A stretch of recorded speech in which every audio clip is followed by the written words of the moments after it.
Hello नमस्कार दोस्तों, कैसे हैं आप? आई होप सभी लोग बहुत बहुत अच्छे होंगे। दोस्तों, डिजिटल तो में आप सभी को बहुत बहुत स्वागत है। आप सभी को पता है कि भाई एसबीआई की तरफ से एक न्यू फॉर्म आ चुका है। जी हाँ, यानी कि जूनियर एसोसिएट्स के लिए। तो जूनियर एसोसिएट्स में कितनी वैकेंसीज है, सारा कुछ हम इस डिटेल में जानेंगे और साथ ही साथ इस फॉर्म को हम कंप्लीट करेंगे। पूरा किस तरह से फॉर्म को भरना है, स्टेप बाय स्टेप एक एक चीज़ को हम बताएंगे आपको। इस फॉर्म को भरते समय आप एक भी स्टेप मिस मत कीजिएगा, वरना आपका फॉर्म गलत हो सकता है। जी हाँ, किस तरह से फोटो लगेगी, किस तरह से साइन होंगे, किस तरह से थंब लगेगा और क्या क्या डिक्लेरेशन, हैंड रिटन डिक्लेरेशन देना पड़ेगा, सब कुछ हम इस वीडियो में बताएंगे। तो भाई वीडियो को लास्ट तो बने रहिएगा। चैनल नए हैं तो चैनल को सब्सक्राइब कर लीजिएगा और हाँ, वीडियो अच्छी लगी तो वीडियो को लाइक करके जरूर जाइएगा। तो सीधे चलते हैं वीडियो में और देखते हैं किस तरह से पूरे फॉर्म को फिल करना है स्टेप बाय स्टेप। तो हम आ चुके हैं, आप देख पा रहे हैं यहाँ पे सरकारी रिजल्ट एक वेबसाइट, आपको पता ही बहुत ही फेमस वेबसाइट। यहाँ पे साफ साफ मैंने वैकेंसी को ओपन कर लिया है और देख पा रहे हैं यहाँ पे SBI junior associate clerk notification आ चुका है यहाँ पे और 17 तारीख है। तो देख पा रहे हैं 17 तारीख को आया था और इसकी लास्ट डेट है वो है 7 जनवरी 2025 और फीस सबमिट की लास्ट डेट है वो है 7 तारीख यानी कि 7 जनवरी। और आपको पता ही है एग्ज़ाम डेट फरवरी में होने वाला है फर्स्ट फेज़ का, और इसका जो सेकंड फेज़ का जो एग्ज़ाम होगा वो होगा मार्च में। चलिए फ़ीस की बात करें तो जनरल ओबीसी ईडब्ल्यूएस वालों की जो है 750 रुपये की फ़ीस लगने वाली है। वहीं एससी एसटी और फिजिकल हैंडीक्राफ्ट वालों के लिए कोई भी फ़ीस नहीं देनी है। तो चलिए बात करते हैं भाई मिनिमम एज के बारे में। तो मिनिमम एज जो है वो है 20 साल और जो मैक्सिमम एज है वो 28 साल, और जो भी बाकी जो भी एज रिलैक्सेशन वगैरह जो भी मिलता है वो एज़ पर लॉ यहाँ पे रहेंगे। चलिए अब बात करते हैं भाई वैकेंसी के बारे में, कितनी वैकेंसी। तो आप देख पा रहे हैं यहाँ पे 13,735 वैकेंसी है। यहाँ पे 13,000 वैकेंसी काफ़ी ज़्यादा वैकेंसीज होती हैं, तो अच्छी खासी वैकेंसीज और आई हुई है यहाँ पे, तो अच्छी बात है। तो अब देख पा रहे हैं यहाँ पे जनरल कैटेगरी की 58 से 70 है, ईडब्ल्यूएस की 1361 है, ओबीसी की 3000 है और एससी कैटेगरी की 2118 और एसटी की 1350। टोटल इस तरह से 13,735 पोस्ट यहाँ पर दिखाई दी गई हैं। पता है ग्रेजुएशन कंपलसरी है, इसमें ग्रेजुएशन आपका पास होना चाहिए। और अब देख पा रहे हैं बाकी डिटेल्स के साथ वैकेंसी आप देख पा रहे हैं, चाहे स्क्रीनशॉट ले सकते हैं। किस राज्य में कितनी वैकेंसी आप यहाँ पे देख पा रहे हैं आसानी से। तो यह कुछ इस तरीके से यहाँ पे नोटिफिकेशन जारी हुआ है वैकेंसी का, और आप देख ही रहे हैं कि किस तरह से यहाँ पे हर राज्य के लिए यहाँ पे डिटेल्स दी गई है। अब भी सरकारी रिजल्ट पे आके चेक कर सकते हैं। मैं यहाँ पे कोई स्पॉन्सरशिप नहीं कर रहा हूँ, लेकिन ईजी रहता है इसलिए मैं आपको वहाँ बता दे रहा हूँ। तो भाई अब चलिए सीधे चलते हैं, अप्लाई पे क्लिक करेंगे। अप्लाई पे क्लिक करने के बाद देखते हैं आपको क्या क्या यहाँ पे करना रहेगा, किस तरह से फॉर्म को सबमिट करना रहेगा, ये सब कुछ हम आपको इस वीडियो में बताने वाले हैं। तो यहाँ पे थोड़ा टाइम लग रहा है क्योंकि वेबसाइट स्लो है, और वेबसाइट स्लो होने की वजह से थोड़ा दिक्कत लग रहा है मुझे यहाँ पे, जिस वजह से यहाँ पे जल्दी लोड नहीं हो रहा। और यहाँ पे प्राइवेसी कंसर्न आ चुका है। आपको इस तरह का नोटिफिकेशन मिल सकता है तो बैक टू सेफ्टी पे मत जाइएगा, हेल्प मी टू अंडरस्टैंड पे जाइएगा और प्रोसीड टू एबीपीएस पे यहाँ पे अनसेफ वाले पे क्लिक कर दीजिएगा। इन्होंने अपनी वेबसाइट को यहाँ पे सिक्योर नहीं किया हुआ है, SSL सर्टिफिकेट इन्होंने नहीं लगाया है। खैर ये तो बात की बातें हैं, वेबसाइट ओनर जो भी हैं ऑन करते हैं इनको, उनके ऊपर है कि इस वेबसाइट को सिक्योर रखें। बाकी हमारा काम है फॉर्म फिल करना, तो वो हम आपको बता दे रहे हैं। तो भाई ये है इसका होम पेज एसबीआई का, यहाँ पे साथ सब लिखा हुआ है click here for new registration. आपको पता ही कि अभी हम सबसे पहले हमें रजिस्ट्रेशन करना होगा, तो रजिस्ट्रेशन आप क्लिक करेंगे, रजिस्ट्रेशन करेंगे पहले, तभी यहाँ पे लॉगिन करके फॉर्म को दोबारा से फिल करेंगे अच्छे से। तो चलिए यहाँ पर रजिस्ट्रेशन करते हैं पहले। तो ये देखिए फॉर्म खुल चुका है। इस तरीके से यहाँ पे डिटेल्स आपको फिल करनी है। फर्स्ट नेम है, कंफर्म फर्स्ट नेम है, मिडल नेम है, कंफर्म मिडल नेम है, लास्ट नेम है, कंफर्म लास्ट नेम है। फिर यहाँ पे बाय डिफ़ॉल्ट आपको पूरा नेम लिख के आ जाएगा। फिर यहाँ पे आपको मोबाइल नंबर सबमिट करना है, फिर उसको भी कंफर्म करना है। देन अल्टरनेटिव कोई नंबर उस पर डाल सकते हैं, ईमेल आईडी है, कंफर्म ईमेल आईडी है। चलिए यहाँ पे हम डिटेल्स फिल करते हैं और फिल करते हुए सीधे आपको दिखाते हैं क्या क्या चीज़ आपको फिल करना रहेगा। तो यहाँ पे हम फर्स्ट नेम फिल करेंगे, देन इसको दोबारा से फिल करेंगे फर्स्ट नेम को कंफर्म करने के लिए। मिडल नेम नहीं है तो मिडल नेम का स्किप कर देंगे यहाँ पे। देन लास्ट नेम पे आएंगे तो लास्ट नेम जो भी हो आपका, वो आप लास्ट नेम यहाँ पे डाल सकते हैं। देन आपका पूरा नाम यहाँ पे लिख के आ चुका है।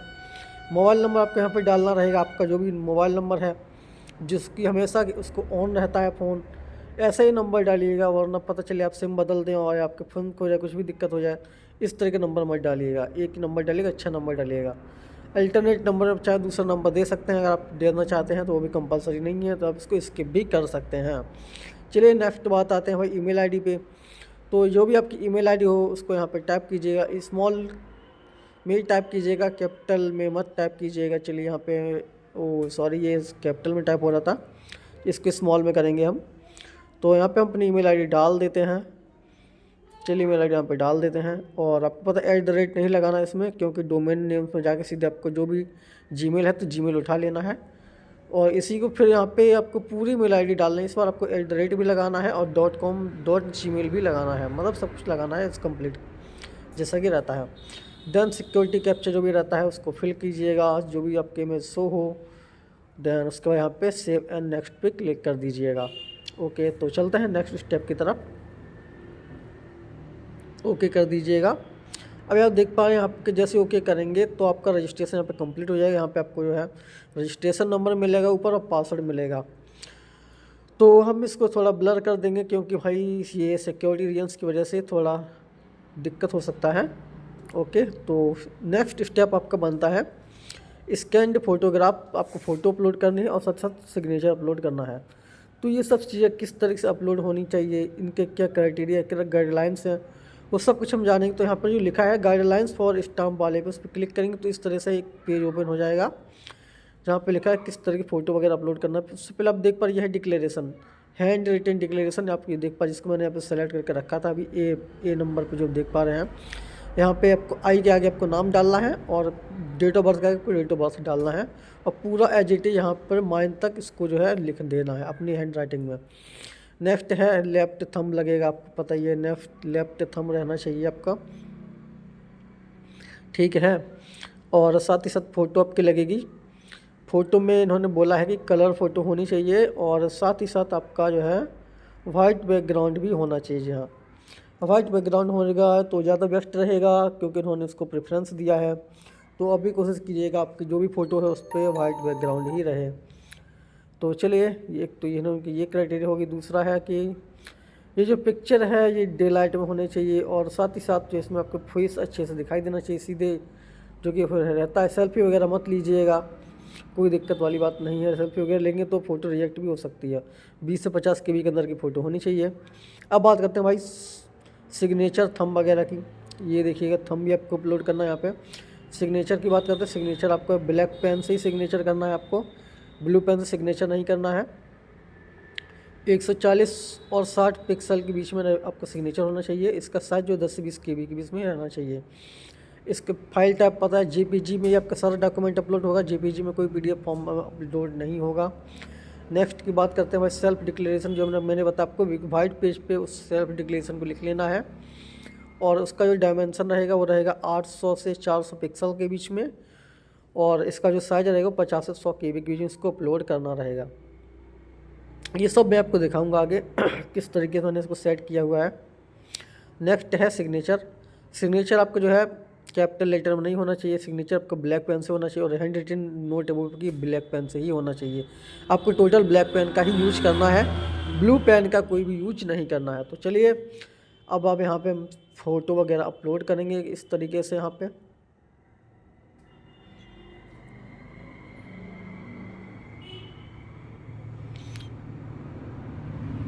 यहाँ पे लॉग आउट हो चुका था, तो हम इसको दोबारा से लॉगिन करेंगे। तो रजिस्ट्रेशन नंबर जो हमें मिला था रजिस्ट्रेशन नंबर डालेंगे, और पासवर्ड जो मिला पासवर्ड डालेंगे, देन कैप्चर डाल के सबमिट करेंगे तो हमारा ये फॉर्म लॉगिन हो जाएगा फिर से। तो चलिए हम इसको फिर से लॉगिन करेंगे, डिटेल्स डाल के। डिटेल्स में आपको नहीं दिखा सकते तो हमने यहाँ पे स्किप कर दिया है लॉगिन।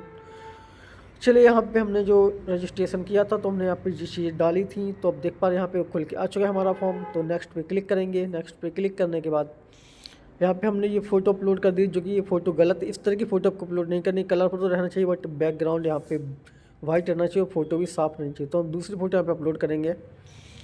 तो चलिए देखते हैं डॉक्यूमेंट में जाके हमने जो फ़ोटो यहाँ पे बनाई हुई है उस फ़ोटो को यहाँ पे सेलेक्ट करेंगे।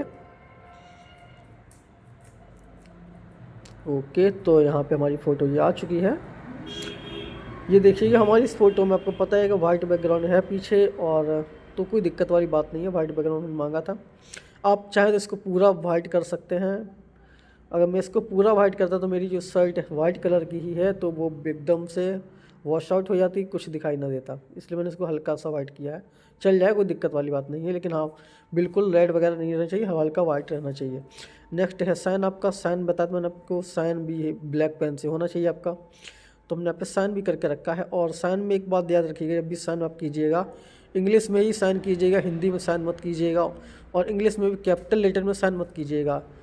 पहला कैपिटल देन स्मॉल कर सकते हैं, कुछ इस तरीके से साइन कर सकते हैं आप, तो ये 2 बात का ध्यान रखिएगा। तो देख सकते हैं यहाँ पे। ओके चलिए अब करते हैं सीधे हम यहाँ पे नेक्स्ट, क्योंकि फोटो साइन अपलोड हो चुका है। अब देखते हैं नेक्स्ट डिटेल्स हमसे क्या मांगी जाएगी। तो अभी थोड़ा टाइम लग रहा है, इंटरनेट प्रॉब्लम हो सकता है या फिर सर्वर प्रॉब्लम हो सकता है, तो कोई दिक्कत वाली बात नहीं है। यहाँ पे थोड़ी ही देर में पेज ओपन हो जाएगा। ये देखिए ओपन हो गया है। अब यहाँ से हमसे मांगा जाएगा क्वालिफिकेशन, एक्सपीरियंस वगैरह। तो चलिए यहाँ पे इन्होंने मांगा सबसे पहले सर्कल, किस सर्कल के लिए आप यहाँ पे फॉर्म भर रहे हैं, तो हम भाई यूपी वो है तो यूपी वाले हैं, यूपी से हैं तो भाई यूपी को सेलेक्ट करेंगे। तो चलिए यूपी को हम सेलेक्ट करेंगे, तो हमारे यूपी का आएंगे। अच्छा यूपी के लिए यहाँ पे लखनऊ और दिल्ली दिया गया है, चलिए यूपी में के लिए लखनऊ दिल्ली सेलेक्ट कर लेंगे। अब इन्होंने दिया है सर्कल प्रेफरेंस, तो चलिए यहाँ पे 2 ही सर्कल हैं, तो लखनऊ है और दिल्ली है, तो पहले हम लखनऊ को प्रेफरेंस देंगे। आप अपने अकॉर्डिंग देख सकते हैं, आपका जो भी डिस्ट्रिक्ट वो जो भी स्टेट हो उसके अकॉर्डिंग। और चलिए यहाँ पे हमारे दोनों सर्कल सेलेक्ट हो चुके हैं, एक लखनऊ दूसरा दिल्ली। देन स्टेट, किस स्टेट के लिए अप्लाई करना चाहते हैं, आप यूपी बोर्ड के लिए यूपी के लिए अप्लाई करना चाहते हैं, तो यूपी हो गया है। और लैंग्वेज पूछा है, तो लैंग्वेज यूपी के लिए हिंदी और उर्दू चलता है, तो हिंदी को सेलेक्ट कर लेंगे। तो अब यहाँ से पूछा गया कि आपके आपने जो भी इंटर किया है, हाई स्कूल किया, उसमें भी हिंदी था। जी हाँ, हमारे पास हिंदी लैंग्वेज थी, तो इसको मैंने यस कर दिया है। तो कैटेगरी आपकी जो भी आपकी कैटेगरी उसको यहाँ से सेलेक्ट कीजिएगा। जनरल है, EWS है, OBC है, SC है, ST है, जिस भी कैटेगरी में आप आते हैं, जो भी आपकी कास्ट है, कास्ट के अकॉर्डिंग यहाँ पे अपनी कैटेगरी को सेलेक्ट कर लीजिएगा। देन आपको सब कास्ट लिख देनी है। अगर SC वगैरह हैं, जो भी हैं, लोधी वगैरह हैं, राजपूत वगैरह जो भी हैं, OBC कैटेगरी में, SC कैटेगरी में जाटव वगैरह आता है, जाटव कर देंगे यहाँ पे हम। तो जो भी आपका है कैटेगरी डाल सकते हैं आप, कोई दिक्कत वाली बात नहीं है यहाँ पे। और EWS है तो यस कर दीजिए, वरना नो कर दीजिएगा। और इन्होंने दिया है कि आपके पास अप्रेंटिस SBI सर्टिफिकेट, SBI की अप्रेंटिस आपने किया है तो ठीक है, वरना इसको नो कर दीजिएगा। नेक्स्ट पूछेगा टाइम पीरियड कब से कब तक किया, उसको कोई करना ही नहीं है। यहाँ पे हाईलाइट हुआ है कि बेंचमार्क डिसेबिलिटी, क्या आप डिसेबिलिटी हैं, यस है तो यस, वरना नो तो नो कर देंगे यहाँ पे, क्योंकि विकलांगता हमारे पास 0 है, कोई विकलांग नहीं है। तो नेक्स्ट आता है नेक्स्ट हम यहाँ पे आप देख पा रहे हैं, यहाँ पे कुछ भी हाईलाइट नहीं है, तो उसको रहने देंगे। और नीचे यहाँ पे दिखा है I accept the guideline for scribe, ये भी नहीं है। अब यहाँ पे दिया है कि क्या आप डिसेबिलिटी के अंडर आते हैं, यहाँ पे भी हम इसको नो ही करेंगे। चलिए इसके बाद नेक्स्ट स्टेप पे हम आते हैं। यहाँ पे सारा का सारा बाय डिफ़ॉल्ट ही अनहाईलाइट है। तो अब नेक्स्ट आता है रिलीजन, आप किस धर्म से बिलोंग करते हैं, कुछ जो भी आपके धर्म हो, हिंदू, मुस्लिम, सिख, ईसाई, जैन वगैरह। जी देखिए यहाँ पे लिखा हुआ है साफ साफ, जो भी आपका धर्म हो। तो चलिए हम हिंदू है तो हिंदू सेलेक्ट करेंगे। Okay and now come to next step, that is religious minority community. Okay यहाँ पे नो करेंगे, माइनॉरिटी में नहीं आते हैं। और नेशनलिटी इंडियन बाय डिफ़ॉल्ट रहेगा। एज रिलैक्सेशन चाहिए तो यस कीजिएगा, वरना इसको नो कर सकते हैं। एक बार देख लेते हैं इन्होंने कितना दिया हुआ है। हो सकता है मेरी एज आई थिंक 28 के आसपास या 27 के आसपास। ओह लेट्स सी, वैसे तो ये 27 के आसपास ही होगी, ये काफ़ी टाइम लग रहा है।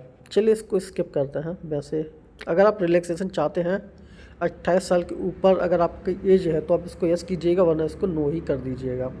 तो हमें एज रिलैक्सेशन नहीं चाहिए, तो हम इसको यहाँ पे नो ही रखेंगे। ओके तो चलिए इसको हम यहाँ से पहले नो करेंगे। यार ये आई थिंक सिस्टम ही मेरा थोड़ा हैंग कर रहा है लगता। चलिए इसको यहाँ से नो कर देंगे एज रिलैक्सेशन को। नेक्स्ट स्टेप आता है, आपने कोई एक्स सर्विसमैन है तो यस, वरना नो कर दीजिए। नो कर दिया हमने इसको भी नो कर देंगे।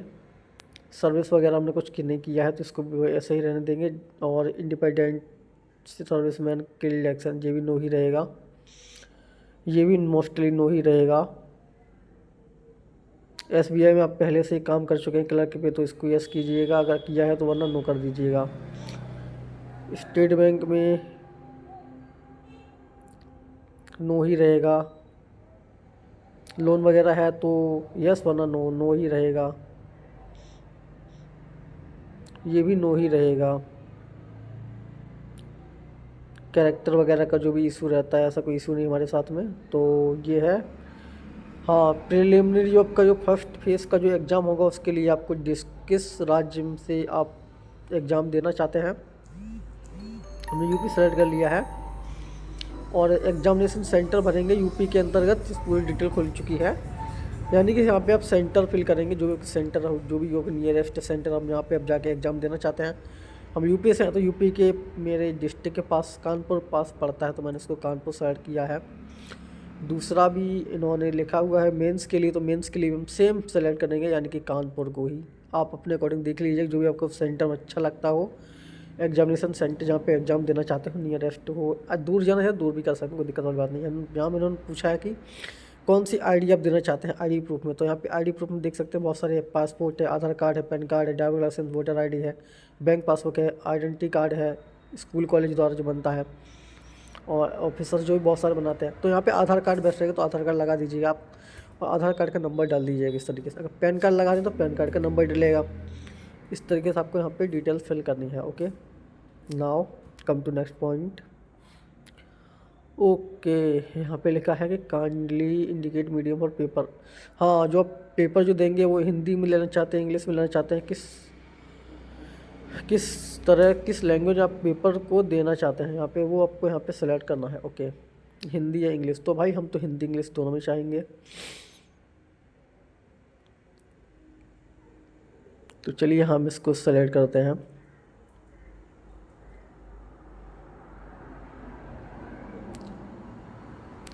तो English and Hindi, okay. Urdu वाला सिस्टम मेरे पास नहीं है तो उर्दू मुझे नहीं चाहिए, जिसके पास हो वो सेलेक्ट कर सकता है। नेक्स्ट आता है डेट ऑफ बर्थ। आपको यहाँ पे डेट ऑफ बर्थ फिल करना रहेगा, तो डेट ऑफ बर्थ, ये रहा डेट ऑफ बर्थ का ऑप्शन। तो डेट ऑफ बर्थ आप डाल देते हैं यहाँ पे।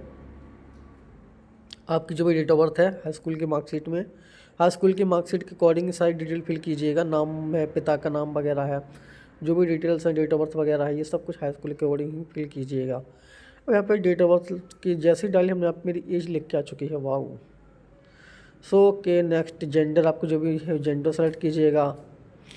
और ट्विन सिस्टर वगैरह है तो यस वरना नो कर दीजिएगा। देन यहाँ से आपको पूछा जाएगा मैरिटल शादी हुई है नहीं हुई। भाई कुंवारे हैं हम यार, जॉब लग नहीं रही, शादी कहाँ से कर लें यार।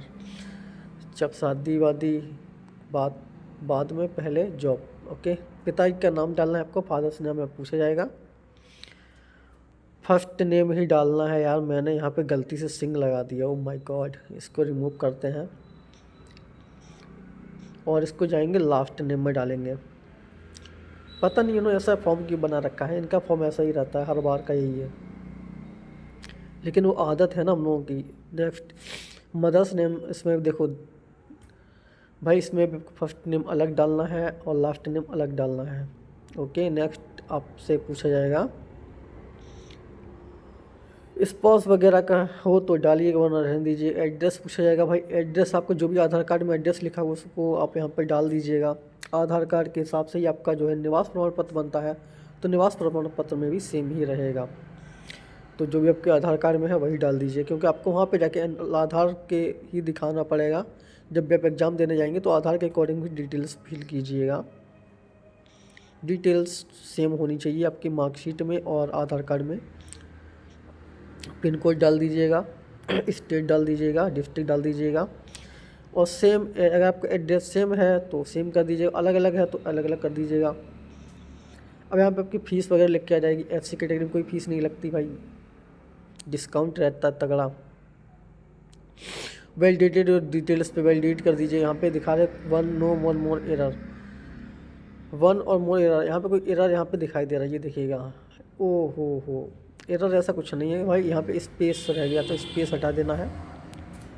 स्पेस ठीक है, ओके, कहीं भी स्पेस नहीं है। सेव एंड नेक्स्ट पे क्लिक करेंगे।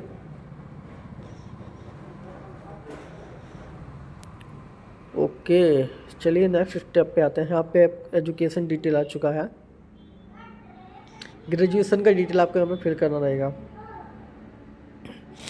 यह मेरे ग्रेजुएशन बहुत ही ख़राब नंबर आए थे, मेरी तबीयत थोड़ी ख़राब थी, और मेरा जो कॉलेज था भाई वहाँ 0 नंबर की नकल वकल कुछ नहीं होती है। तो जिनके में नकल वगैरह सिस्टम रहता है उनका तो बेस्ट है। मेरे में ऐसा कुछ नहीं रहता भाई, नंबर बहुत ही ख़राब आए थे, बट ग्रेजुएशन हो गई थी जैसे तैसे करके। तो चलिए यहाँ पे ग्रेजुएशन की मार्कशीट ढूंढते हैं फोल्डर में जाके। कहाँ है यार मार्कशीट, कहाँ है?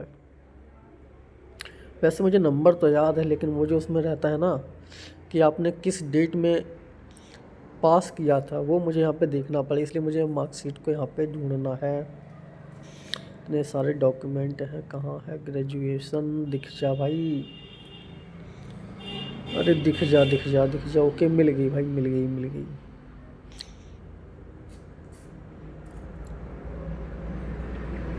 अगर आप, हाँ यार एक बात मैं बताना भूल ही गया, अगर आपको ऐसा लगता है कि वीडियो थोड़ा लंबी हो रही है तो आप इसकी स्पीड बढ़ा सकते हैं थोड़ा सा, जिससे कि आपका टाइम थोड़ा बचेगा।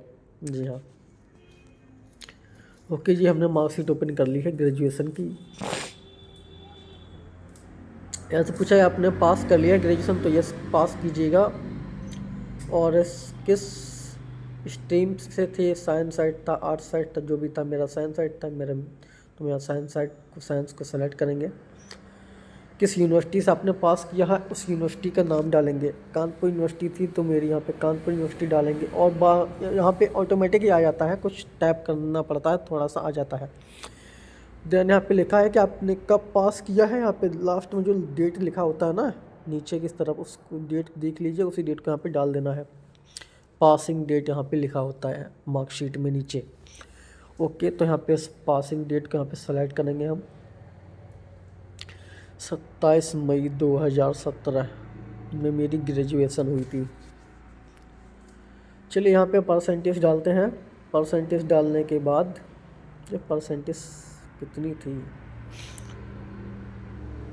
शायद 49 के समथिंग कुछ है, बट आगे का चलो देखते हैं। Let's calculate. 888 1800 कितना होगा?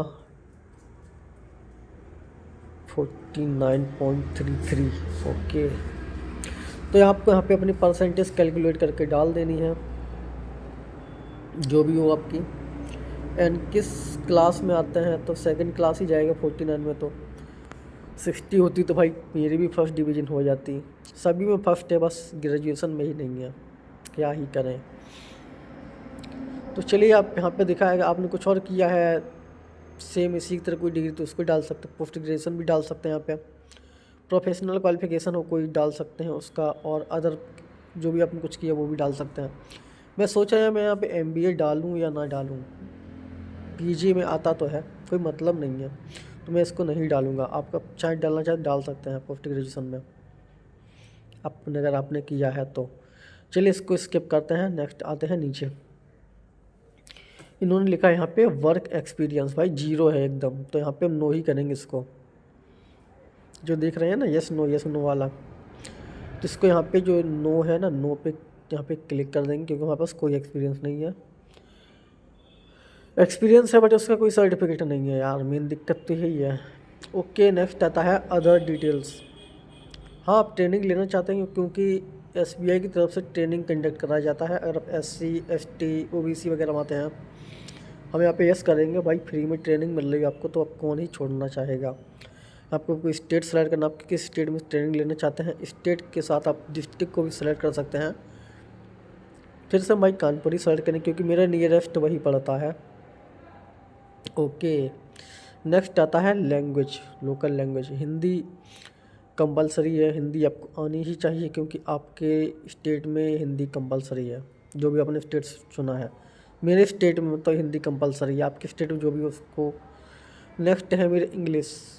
इंग्लिश पढ़ सकते हैं, बोल सकते हैं, लिख सकते हैं, तीनों पे टिक कर देना है इस तरह से। Okay, then validate your details पे क्लिक करना है और आगे आपको जो है पता ही है कि नेक्स्ट, सेव एंड नेक्स्ट पे क्लिक कर देना है। कुछ ही टाइम में हमारा फॉर्म यहाँ पे भर जाएगा। वैसे हम भर चुका है ऑलरेडी लगभग, ये देखिएगा रजिस्ट्रेशन डिटेल्स आ चुके हैं, यहाँ पे सारा कुछ फॉर्म भर चुका है। एक लास्ट स्टेप रहेगा जिसमें मैंने बताया था कि हैंड रिटन नोट सबमिट होगा और साथ ही साथ आपका लेफ्ट हैंड का थंब भी अपलोड होगा। बस वही एक स्टेप बचा है, बाकी सारा कुछ कंप्लीट हो चुका है। तो यहाँ पे आपको पहले वाले आई एग्री पे क्लिक करना है और दूसरे वाले आई एग्री पे क्लिक करना है। तीसरे वाले पे मत कीजिए, करेंगे तो चलिए दिखाता हूँ क्या होता है। तीसरे पे हमने क्लिक कर दी, चलिए दिखाता हूँ क्या होता है। तीसरे पे क्लिक करने के बाद आपका फॉर्म ही नहीं लेगा, चलिए दिखाता हूँ मैं। कंप्लीट रजिस्ट्रेशन पे क्लिक करेंगे, ये देखिए ओके पे क्लिक करेंगे, कुछ नहीं होगा। जी देखिए कुछ हुआ नहीं हुआ, कोई लोडिंग नहीं हो रही है। आपको लगे सर मैंने कुछ गलती होगी, ऊपर जाके चेक कर सकते हैं, ऐसा कुछ नहीं होगा। आपने जो तीसरा टिक लगाया है ना यहाँ पे, ये देखिए और वाला, इसको यहाँ से तीसरे वाले को हटा देंगे। ओके, देन कंप्लीट रजिस्ट्रेशन पे क्लिक कर देंगे और ओके पे क्लिक कर देंगे और are you sure want to continue, yes okay पे क्लिक कर देंगे। तो यहाँ से आपका फॉर्म कंप्लीट हो चुका है, भर चुका है। लेकिन हाँ, दो चीज़ें रह गई हैं, मैंने आपको बताया था, लेफ्ट थंब और हैंड रिटन डिक्लेरेशन, इन दोनों को अपलोड करना रहेगा। तो हमने इनको ऑलरेडी बना के रखा हुआ है, आपको बताया था मैंने। ये जो आप देख पा रहे हैं उन्होंने दिया हुआ है इंस्ट्रक्शन में, ये आप देख पा रहे हैं ए नंबर पे, ये यहाँ जो माइन तक है इसको आपको बिल्कुल डिट्टो छाप देना है। ये जो आई करके है ना, आई फिर डैश है, फिर नेम ऑफ द कैंडिडेट, इसको यहाँ से लेके और ऑफ माइन तक यहाँ पे डिट्टो छाप देना है अपनी हैंड राइटिंग में, एक वाइट पेपर पे ब्लैक पेन के साथ। लिखने के बाद आपको लेफ्ट हैंड का थंब लगाना है। थंब लगाने के लिए आप वो जो स्टाम्प पैड वगैरह आता है उसका यूज कर सकते हैं, लेकिन कुछ लोग पेन से भी कर लेते हैं, कुछ लोग स्केच से भी कर लेते हैं, लेकिन भाई आप कर सकते हैं, कोई दिक्कत वाली बात नहीं है। और बाकी जो डिटेल्स आप देख पा रहे हैं, इसको कितने कितने में यहाँ पे अपलोड करना है, सारा कुछ यहाँ पे दिखाई दे रहा है। तो चलिए हम इस स्टेप को यहाँ पे स्किप करते हैं। स्किप नहीं करेंगे, मतलब इस जो फॉर्म जो दिखाई दे रहा है आपको, इसको यहाँ पे हटाएंगे, क्योंकि हम यहाँ पे कुछ कर लेते हैं, डिक्लेरेशन लिख लेते हैं। और डिक्लेरेशन लिखने के बाद आपको दिखाते हैं कि किस तरह से डिक्लेरेशन हमने यहाँ पे लिखा है। पूरा आपको सेम टू सेम ही लिखना रहेगा, जैसे कि आई डैश डैश डैश में आपको नाम लिखना है, जैसे आई डैश डैश में लिखना है अतुल कुमार, मेरा नाम है अतुल कुमार लिखूँगा। डेट ऑफ बर्थ के डैश के आगे डेट ऑफ बर्थ लिखने के बाद वहाँ पे आप डेट ऑफ बर्थ डाल देना है, जबकि डेट ऑफ बर्थ है। फिर हेयर बाई है, कॉमा लगाने के बाद हेयर वाली स्टेप पे यहाँ पे क्लिक कर देना है। क्लिक करने के बाद आप देख पा रहे हैं यहाँ पे लिखा हुआ है कि और declare that all the information submitted by me in the application form is correct, true and valid. I will present the supporting documents as and when required the signature photograph and the left thumb impression is of mine. यहाँ तक आपको लिखना रहेगा। चलिए हमने आप लिख लिया हमने इसको। अभी वो थोड़ा प्रोसेस में थोड़ा टाइम लग रहा है, तो उसको यहाँ पे हम स्कैन वगैरह कर रहे हैं। स्कैन करने के बाद आपको दिखाते हैं किस तरीके से हमने उसको यहाँ पे किया हुआ है। आप चलिए यहाँ मैं यहाँ से दोबारा से लॉगिन करना पड़ेगा। ओके, तो हम यहाँ पे आ चुके हैं फिर से लॉगिन करके, काफ़ी टाइम हो गया था, इस बीच में लॉग आउट हो गया था। तो यहाँ पे हमारा थंब, इसको पहले नंबर थंब मांगे, थंब यहाँ पे अपलोड करेंगे थंब को। ये देखिएगा लेफ्ट हैंड का थंब है। ओके पे यहाँ पे क्लिक कर देंगे, रिव्यू करके देख सकते हैं आप। फिर है हैंड रिटन डिक्लेरेशन,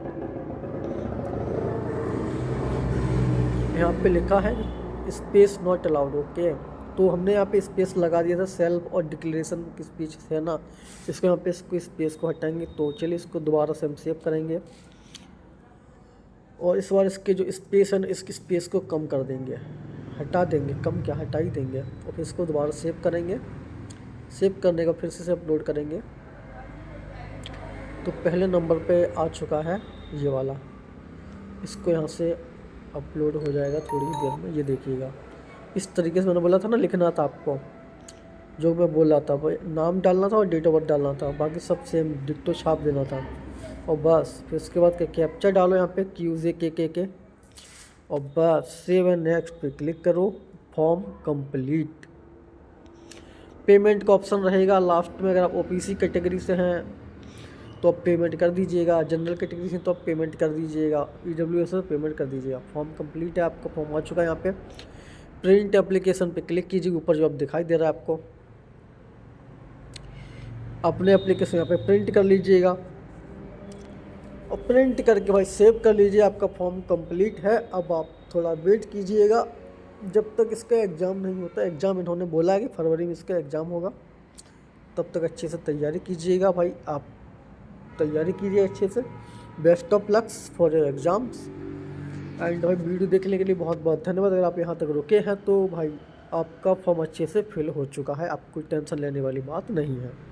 कुछ भी आपको ना समझ में आए तो आप कमेंट बॉक्स हमसे पूछ सकते हैं, कोई दिक्कत वाली बात नहीं है। वीडियो देखने के लिए धन्यवाद। आपका दिन शुभ हो। Thank you.